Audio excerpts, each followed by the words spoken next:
தலகாணியா பாப்பா இது? இது என்ன தலகாணியா? இப்படி படுத்துருக்கு? ஏன் பாப்பா குட்டி ஜம்முன்னு படுத்துருக்கு இப்படி இருந்து? என் தங்க பிள்ளைங்க. அப்புறம் அப்பா வந்துட்டாங்க, நீ எந்திரிக்கவே இல்லை. அப்புறம் அப்பா மலையில் நினைச்சிட்டு வந்திருக்காங்கல்ல, அப்படி தான் சொல்கிறியா? அப்புறம் அப்பா நினச்சிட்டு வந்திருக்காங்க, அப்பாட்ட கொஞ்ச நேரம் போய் விளையாடுமா தங்க பிள்ளைங்க? தங்க பிள்ளை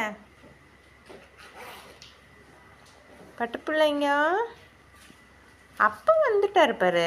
ஏன் அப்பா ஈரமாக இருக்காருன்னு போக மாட்டேன்றியா? அப்பா ஈரமாக இருக்காரா? போகலையா அப்பாட்ட? ஐயோ பாப்பா குட்டி,